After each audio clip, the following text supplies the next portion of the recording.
Welcome back, everyone. We're diving deep today, and get this. The book is Atomic Habits by James Clear. Oh, yeah, I've heard good things about that one. Yeah, so many people have been recommending this book, and we're finally getting to it. You know, it's funny. People hear habits and they think they've heard it all before. Right. But this book, it's not just the same old tips. It's like it goes deeper. It really does. It digs into the psychology, the why behind why tiny changes can actually, make a huge difference. So, are you ready to unlock the secrets of these atomic habits? Oh, absolutely. Let's break it down. Okay, so right off the bat, Clear talks about this idea of compounding. Yeah, compounding, but not with money like we usually think of. Right. He's talking about applying it to habits. Habits, yeah. He uses this example, think of a plane taking off. Okay, yeah. Even the tiniest change in direction, like at the beginning, it ends up in a totally different place. Makes sense. And I think we all do this. We want big changes right now, but... We want it all overnight. Exactly. But Clear is saying it's those small, the consistent things we do, that's what really changes things over time. Yeah, those little things, day after day, they add up. So it's not like finding this sudden burst of, willpower or something. Oh, willpower. Yeah, we always think we need more of that. Right. It's more about showing up. Just showing up, even when you don't feel like it. Yeah, even when it feels like nothing's happening. And you know what? That's actually really encouraging to me. Me too. Especially because I've struggled with, forming new habits and breaking old ones. Whoosh, I've been there. But okay, so speaking of willpower, Clear makes this point that we should focus on systems, not goals. Oh, yeah. That's a really interesting part of the book. Can you break that down for our listeners? What does he mean by that? Sure. So think of goals as the destination, Okay. where you're trying to go. Yeah. But systems, those are the processes that get you there. So the map, the directions. Exactly. The routines, the little things you do every day. Oh, so instead of saying, I want to lose 20 pounds, which feels kind of impossible sometimes, Oh, I know that feeling. I should think about the systems, meal planning, making sure I exercise, or even changing how my kitchen is set up. You got it. That's exactly what Clear is saying. Wow. Okay. And there are some really good reasons to focus on systems. Like what? Well, for one, it makes you think about what you can do today, right now, instead of stressing about the future. So it's more manageable, less overwhelming. Yeah, exactly. And you feel more in control. You're not just hoping for something to happen, you're actually making it happen. Okay, that makes a lot of sense. It's really empowering. Right. You're not at the mercy of your habits anymore. So now I want to talk about one of the core things in the book, the habit loop. Oh, yeah, the habit loop. This is where it all comes together. So Clear says there are 4 stages to forming a habit. 4 stages, yeah. And he calls it the habit loop. And once you understand these stages, then you can actually start changing things. Okay, so let's break it down for our listeners, with a real-life example. Okay, sure. Let's say you're someone who reaches for a sugary snack every afternoon when you hit that 3 p.m. slump. Oh, I know that feeling, that afternoon crash. How does this habit loop explain that? So that feeling of being tired or bored at 3 p.m., that's your cue. The cue. Yeah, it's like a signal to your brain that it's time for the habit. Oh, so your body's like, time for a snack. Right. Then you have the craving, which is that desire for a quick boost, a little reward. Makes sense. Then the response, that's the actual reaching for the snack and eating it. And then, of course, the reward, that sugar rush. Exactly. So if you want to break that habit, you'd have to change something in the loop. Yeah, you could change the cue. Instead of staying at your desk at 3, go for a walk. Oh, or do some stretches. Yeah, or change the reward, find a healthier snack that still gives you that little boost. Okay, that's actually really helpful. It breaks it down into steps. And it's not just about willpower anymore, it's about strategy. You're being smart about it. Exactly. This reminds me of another thing Clear talks about, self-awareness. He says a lot of our habits, we do them without even thinking. Yeah, they're on autopilot. And we have to realize we're doing them before we can change them. Right, that's the first step. And he has this tool called a habit scorecard. Oh, yeah, that's a good one. It sounds simple, but I can see how it would be really helpful. It is simple, but sometimes the simplest things are the best, right? Right. You just write down all your habits, good, bad, whatever, and you label them. You start to see patterns. Exactly, those things you do without thinking, that might be messing up your goals. Or the good ones that are helping you. Exactly. I'm thinking about my own habits now. I always check social media first thing in the morning. Oh, yeah, that's a common one. Which is probably not the best way to start the day. Probably not. But now that I'm aware of it, I can choose, do I want to keep doing this? Or do something else. Like reading or going for a walk. Yeah. So the habit scorecard helps you take control. Instead of your habits controlling you. Okay, that's really helpful. It's not about being perfect, it's just about being aware. So we've talked about little changes adding up, the importance of systems, the habit loop, being self-aware. Mm-hmm. But now I want to talk about something really interesting, how our environment affects our habits. Oh, yeah. Cleo has some fascinating things to say about that. He talks about this hand washing study in Pakistan. Yeah, where hand washing wasn't very common, even though it's so important for health. And instead of just telling people to wash their hands more, they changed something in the environment. They made soap more appealing. More appealing. What, like, did they add glitter? Not glitter, but they made it colorful, nice scents, things people would actually enjoy using. Oh, so they made it a better experience. Exactly. And they made it easy to find the soap in homes and public places. So what happened? Hand washing rates shot up. Wow, that's incredible. Just by changing the environment.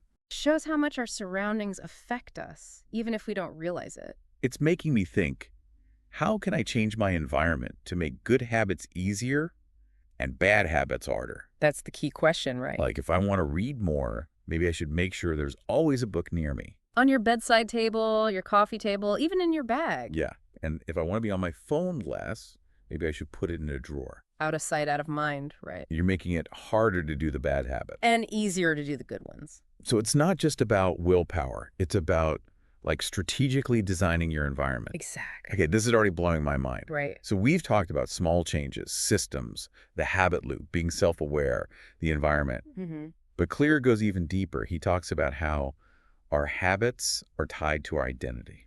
Oh, that's one of the most powerful ideas in the book. He says it's not just our actions. Our habits actually shape who we believe we are. And who we believe we are shapes our habits. So it's a two-way street. Yeah, they're connected. So if I understand right, it's not just about wanting to be a certain type of person. You have to actually act like that person. Even if it feels weird at first. Even if it feels fake. Fake it till you make it, right? Okay, that's interesting. So instead of saying, I'm trying to quit smoking, you say, I'm a non-smoker. So you change your identity first. And that can actually change your behavior. Wow, that's powerful. It's about aligning your actions with who you want to be. Okay, but let's be real. Starting a new habit, even with this identity shift, can be hard. It's not easy, that's for sure. And that's where Clear's 2-minute rule comes in. Oh, the 2-minute rule. That's a good one. So tell me, what is this magic rule? It's all about making the first step of the new habit super easy. Like ridiculously easy. Ridiculously easy, like you can't say no. Okay, give me an example. Instead of saying, I'm going to write a chapter of my book today, which sounds scary, you say, I'm just going to open my laptop and write for 2 minutes. Oh, so you trick your brain into starting. Exactly. And often, once you start, you just keep going. You're in the flow. You open the laptop, start typing, and before you know it, you've written a whole page. The 2-minute rule is like a sneaky little hack. It is. It's all about outsmarting your own resistance. Okay, I like that. It's like a game. It is a game, the game of habits. So we've covered so much already. Small changes, systems, the habit loop, self-awareness, the environment, our identity, the 2-minute rule. It's a lot to take in. It is. But there's one more thing I want to talk about. What happens when we mess up? Oh, yeah, we all slip up sometimes. Miss a workout, we eat the whole bag of chips. We're human. What does Clear say about those moments? He's very realistic about it. He knows it's going to happen. We're not perfect. Exactly. The key is to not let one slip up ruin everything. You're not starting from zero again. Exactly. And he has this great saying, never miss twice. Never miss twice. I like that. What does it mean? If you miss a workout today, no big deal. Just make sure you do it tomorrow. So don't beat yourself up? Don't let one bad meal ruin your whole diet. Just get back on track. Acknowledge the slip up and keep going. That's really reassuring, especially for people like me who get discouraged easily. We all do. But it also shows you need to be kind to yourself. Self-compassion is so important. We're all works in progress. We're all learning and growing. Habit change is a journey. It's a marathon, not a sprint. It's not about being perfect. It's about getting a little bit better every day. Exactly. Okay, I'm feeling inspired already. Me too. But before we get too carried away, We need to make sure we're focusing on the right habits in the first place. That's a really good point. How do we know which habits are worth our time and energy? That's where Clear's idea of playing a game where the odds are in your favor comes in. Oh, tell me more about that. I love that idea. He's saying we should focus on building habits that align with our natural abilities and interests. It's like, playing to our strengths where we have a higher chance of success and feeling good about it. That makes a lot of sense. So, like, instead of forcing myself to do something I hate, I should be looking for things that I naturally enjoy and am good at. You got it. It's about finding those areas where you can really excel and enjoy the process. Okay, I am loving this conversation. This is giving me so much to think about already. So far, we've talked about the power of small changes, the importance of systems, that habit loop, self-awareness, our environment, how it all ties to our identity, the 2-minute rule, being kind to ourselves, and now this idea of finding habits that play to our strengths. And we're just getting started. There's so much more to explore in Atomic Habits. We'll be back to dive into even more of Clear's insights. So, we were just talking about finding the right habits to focus on. Yes, those habits that align with our strengths and feel almost natural to us. Right. And James Clear doesn't stop there. He goes on to talk about motivation. Motivation. Okay, I'm all ears. Isn't that something we all struggle with from time to time? He introduces this thing called the Goldilocks rule. Goldilocks rule. Okay, you're going to have to explain that one. So it's this idea that we're most motivated when we're working on things that are just the right amount of challenging. I think I see where you're going with this. Not too easy, not too hard. Just right, like Goldilocks in the porridge. Exactly. When something's too easy, we get bored and zone out, and when it's too hard, we get frustrated and give up. Yeah, I totally get that. It's like finding that sweet spot where you're challenged but not overwhelmed. Yeah, Clear calls it that flow state, when you're totally absorbed in what you're doing. Oh yeah, I've definitely experienced that before. Like when I'm working on a project that's just challenging enough, time just flies by. That's it. Right. So how do we find that sweet spot? That's the million-dollar question. Any tips from Clear? He suggests starting with a skill assessment, like what are you good at? Oh, okay. So like taking stock of your strengths and weaknesses. Exactly. What comes naturally to you? And then you start pushing yourself a little outside your comfort zone within those areas. So like, if I'm already a decent cook, but I want to get better at baking, maybe I should try some more challenging recipes. Perfect example. It's about gradually upping the challenge level. And being aware of when you're getting bored or frustrated, that's a sign you need to adjust the difficulty, right? Right. It's all about finding that balance. This is making me think differently about my approach to learning new things. I love this idea of constantly calibrating the challenge. But Clear also talks about the role of boredom in achieving mastery. Yeah, that's a bit counterintuitive, isn't it? We usually try to avoid boredom at all costs. I know. How can boredom help us achieve anything? Well, he's saying that getting really good at anything takes repetition, and that can be, kind of boring sometimes. Yeah, that's true. Like practicing scales on the piano or doing drills for a sport. Exactly. But he says instead of running from boredom, we should try to embrace it. Embrace boredom, but how? It's about finding ways to stay focused, even when the initial excitement fades. I think I'm starting to understand. So instead of focusing on the end goal, like how many pounds I want to lose or how fast I want to run a mile, I should focus on the experience of working towards it. Right. It's about finding those little moments of satisfaction in the process itself. Okay, that's helpful. It's like shifting your perspective. But let's be real. There will be days when we just don't feel like doing the work, even if we love the process. What about those times? Well, Clear reminds us that slip-ups are going to happen. They are inevitable. We're all human. Remember what he says, never miss twice. Never miss twice. So simple, but so powerful. It's like a reset button. Exactly. Don't let one missed day derail your whole routine. Okay, I'm going to repeat that to myself every time I feel like skipping a workout or hitting snooze on my alarm. But speaking of routines, Clear also introduces this really cool concept called habit stacking. Have you ever tried that? Oh, habit stacking. That's one of my favorite strategies from the book. It sounds really clever. Can you explain how it works? It's all about building new habits by linking them to existing ones. Okay, I'm intrigued, but I'm not sure I get it yet. Think of it this way. Our brains like to connect certain actions with specific cues. Like a trigger. Exactly. So you can use an existing habit as a trigger to start a new one. You basically stack them together. Okay, now I get it. Can you give me an example? Sure, let's say you want to start meditating every morning, but you have trouble finding the time. I can relate to that. You could stack your new meditation habit onto an existing habit, like brushing your teeth. So every morning, after I brush my teeth, I meditate for a few minutes. The brushing becomes my cue. Bingo. That's brilliant. I love how it makes it so much easier to remember and fit the new habit into your day. And you can even create chains of habits, linking several together. Oh, wow. Like a domino effect of good habits. I love that. Huh. But what about those habits that are really challenging to change? Claire talks about habit shaping for those tougher ones. Habit shaping. Tell me more. It's about breaking down a big goal into smaller steps and then gradually making those steps more challenging. So instead of trying to run a marathon right away, you start with a short walk, then gradually increase your distance over time. Exactly. Makes sense. That way you don't get overwhelmed or discouraged. You get to celebrate those smaller wins along the way. And those little wins keep you motivated to keep going.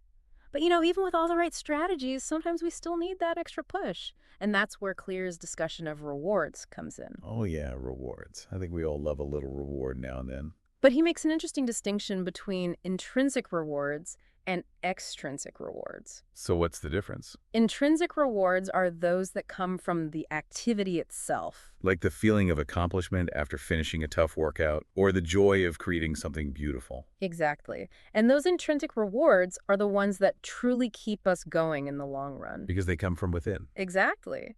Extrinsic rewards are those external things like praise from others or getting a reward for completing a task. Okay, I get it.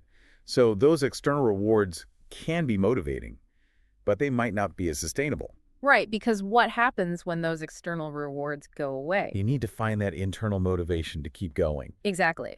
But Clear also acknowledges that sometimes we need a little help, especially when we're first starting a new habit. That's where his idea of temptation bundling comes in. Temptation bundling. Okay, I'm curious. What is that? It's about making those less enjoyable tasks more appealing by pairing them with something you really enjoy. It's like a little treat for your brain. Oh, I like that.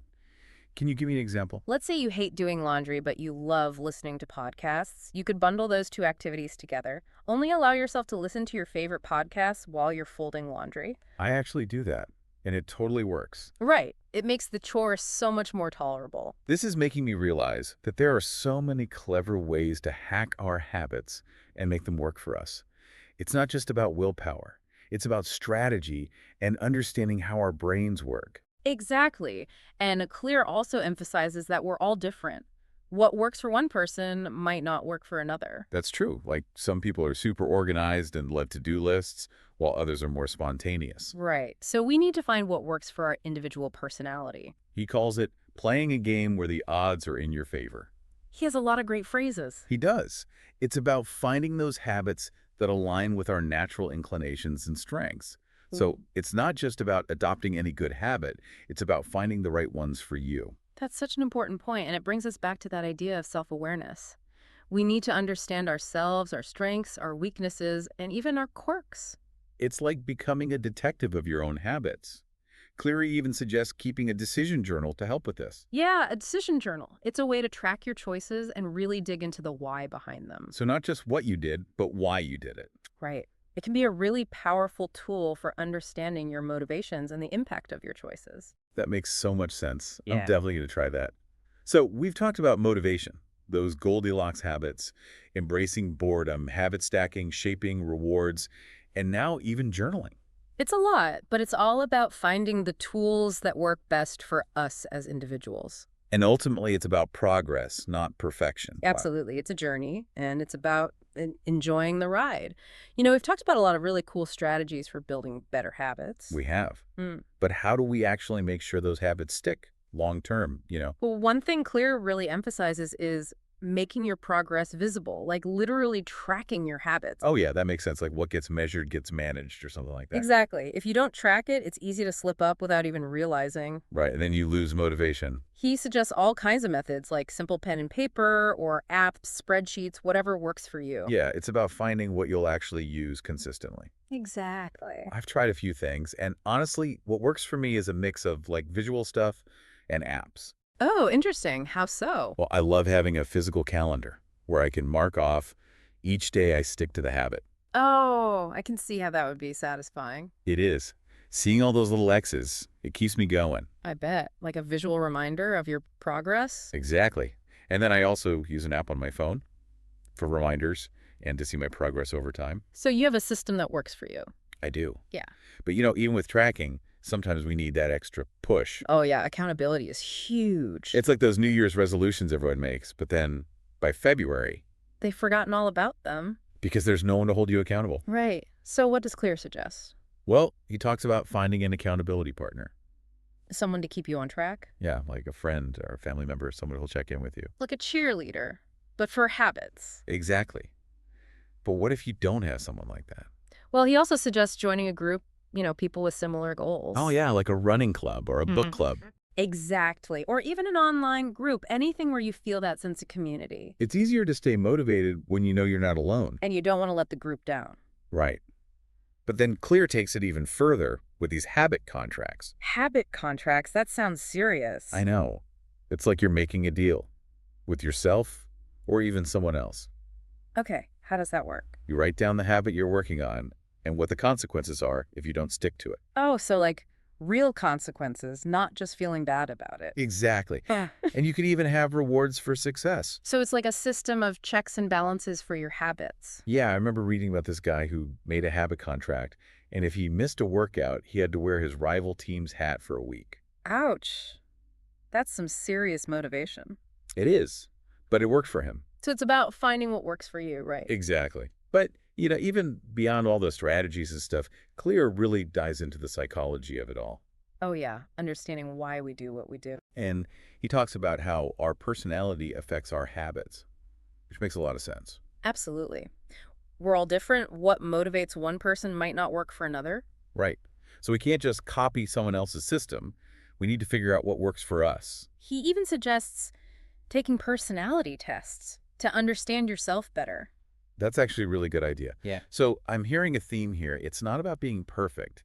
It's about understanding yourself. And finding what works for you. It's a journey of self-discovery, not just about checking off boxes. Well said. And, one of the last things Clear emphasizes is the importance of reflection, like actually taking time to think about your progress. Yeah, it's easy to get caught up in the day-to-day and forget to look at the bigger picture. He suggests setting aside time each week or even each month to review how you're doing. Like a check-in with yourself. Exactly. Celebrate the wins, see what needs tweaking, make sure you're still on track with your goals. I love that. It's like turning habit change into an ongoing experiment. And you're constantly learning and adjusting. It's not about finding the one right way. It's about constantly evolving and growing. And that's what makes it so fascinating. It's a lifelong journey. So, as we wrap up this deep dive into atomic habits, I want to leave our listeners with a question. Okay, I'm ready. What one small habit could you change today that would have the biggest positive impact on your life 5 years from now? Think about it, and then take that first step, because the power to change your life is in your hands. That's a great question to end on. It really gets you thinking. It's not about overhauling your whole life overnight. It's about those small, consistent actions that create lasting change. Atomic habits. That's right. So thank you for joining us on this deep dive into Atomic Habits by James Clear. It's been a pleasure. Until next time, keep learning, keep growing, and keep building those atomic habits one step at a time.